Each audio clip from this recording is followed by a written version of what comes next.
ರೈತ ಬಾಂಧವರೇ, ಈ ಏಪ್ರಿಲ್ನಲ್ಲಿ ಯಾವ 5 ಪ್ರಮುಖ ಕೆಲಸಗಳು ನೀವು ಮಾಡಬೇಕಂತ ನಿಮ್ಗೆ ಗೊತ್ತಾ? ಅದೇ 5 ಪ್ರಮುಖ ಕೆಲಸಗಳ ಬಗ್ಗೆ ಇಂದು ಮಾತಾಡೋಣ ಬನ್ನಿ. ಮೊದಲನೇದಾಗಿ ಮಾಗಿ ಉಳುಮೆಯನ್ನು ಚೆನ್ನಾಗಿ ಮಾಡಿಸಿ. ಇದರಿಂದ ಸುಪ್ತಾವಸ್ಥೆಯಲ್ಲಿರ್ತಕ್ಕಂಥ ಕೀಟ ಮತ್ತು ರೋಗಗಳ ಕೋಶಗಳು ನಾಶವಂತವೆ. ಇದರಿಂದ ಮುಂದೆ ಬೆಳೆ ಬೆಳೆಯುವಾಗ ನಿಮಗೆ ಕೀಟ ಮತ್ತು ರೋಗಗಳ ಬಾಧೆ ಕಡಿಮೆಯಾಗಿರುತ್ತದೆ. ನಂತರ ಮಣ್ಣಿನ ಪರೀಕ್ಷೆಯನ್ನು ಮಾಡಿಸಿ. ಇದರಿಂದ ನಿಮ್ಮ ಮಣ್ಣಿನಲ್ಲಿ ಇರತಕ್ಕಂಥ ಪೋಷಕಾಂಶಗಳು ಯಾವುವು ಅಥವಾ ಯಾವ ಪೋಷಕಾಂಶಗಳು ಕಡಿಮೆ ಇದ್ದಾವೆ ಎಂದು ತಿಳಿಯುತ್ತದೆ ಮತ್ತು ನೀವು ಬೆಳೆಗಳ ಆಯ್ಕೆ ಮಾಡಲು ಇದು ಸಹಾಯಕವಾಗಿರುತ್ತದೆ. ಮೂರನೇದಾಗಿ ನೀರಿನ ಲಭ್ಯತೆಯನ್ನು ಖಾತರಿಪಡಿಸಿಕೊಳ್ಳಿ. ಈಗ ನಿಮ್ಮ ಹತ್ತಿರ ಇರತಕ್ಕಂತಹ ಬೋರು ಸರಿಯಾಗಿ ಕಾರ್ಯನಿರ್ವಹಿಸುತ್ತಿದೆ ಎಂದು ಪರೀಕ್ಷಿಸಿ. ಅದು ಒಂದು ವೇಳೆ ಕಾರ್ಯ ಸರಿಯಾಗಿ ನಿರ್ವಹಿಸುತ್ತಿಲ್ಲವಾದರೆ ಈಗಲೇ ದುರಸ್ತಿ ಮಾಡಿಸಿ. ಒಂದು ವೇಳೆ ನೀರಿನ ಲಭ್ಯತೆ ನಿಮಗೆ ಹೆಚ್ಚಾಗಿ ಇಲ್ಲ ಎಂದು ಗೊತ್ತಾದರೆ ಅದರ ವ್ಯವಸ್ಥೆಯನ್ನು ಈಗಲೇ ಮಾಡಿಕೊಳ್ಳಿ. ಕೊನೆಯ ಹಂತದಲ್ಲಿ ಗಡಿಬಿಡಿ ಬೇಡ. ನಾಲ್ಕನೇ ಕೆಲಸ, ಬೆಳೆಯ ಆಯ್ಕೆ.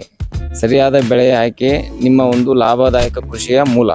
ಹಾಗಾಗಿ ನಿಮ್ಮ ಒಂದು ಮಣ್ಣು ಪರೀಕ್ಷೆಯ ಆಧಾರದ ಮೇಲೆ ಮತ್ತು ನಿಮ್ಮ ಒಂದು ವಾತಾವರಣದ ಆಧಾರದ ಮೇಲೆ ಯಾವ ಬೆಳೆ ಬೆಳೆಯಲು ಸೂಕ್ತವೆಂದು ಮೊದಲೇ ನಿರ್ಧರಿಸಿ ಇಟ್ಟುಕೊಳ್ಳಿ ಮತ್ತು ಅದಕ್ಕೆ ಸಂಬಂಧಪಟ್ಟ ಎಲ್ಲ ತಯಾರಿಯನ್ನು ಈಗಲೇ ಮಾಡಿಕೊಳ್ಳಿ.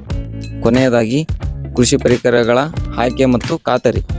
ನಿಮಗೆ ಯಾವ ಬೆಳೆ ಬೆಳೆಯಲು ಇಷ್ಟವಿದೆಯೋ ಆ ಬೆಳೆಗೆ ಸಂಬಂಧಿಸಿದಂಥ ಎಲ್ಲ ಪರಿಕರಗಳು ಅಂದರೆ ಬೀಜ, ಗೊಬ್ಬರ, ಯಂತ್ರೋಪಕರಣಗಳು ಲಭ್ಯವಿದೆಯೇ ಎಂದು ಮೊದಲೇ ನೋಡಿಕೊಳ್ಳಿ.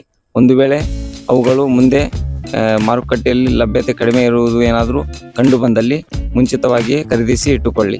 ಕೊನೆಯ ಹಂತದಲ್ಲಿ ಅವುಗಳು ಸಿಗದೆ ಪರಿತಪಿಸಬೇಡಿ. ಈ ರೀತಿಯ ಕೃಷಿ ಸಂಬಂಧಿತ ಉಪಯುಕ್ತ ಮಾಹಿತಿಗಾಗಿ ನಮ್ಮನ್ನು ಫಾಲೋ ಮಾಡಿ, ಸಬ್ಸ್ಕ್ರೈಬ್ ಮಾಡಿ ಮತ್ತು ಈ ಒಂದು ಉಪಯುಕ್ತ ಮಾಹಿತಿಯನ್ನು ಎಲ್ಲ ನಿಮ್ಮ ರೈತ ಮಿತ್ರರಿಗೆ ಶೇರ್ ಮಾಡಿ. ಧನ್ಯವಾದಗಳು.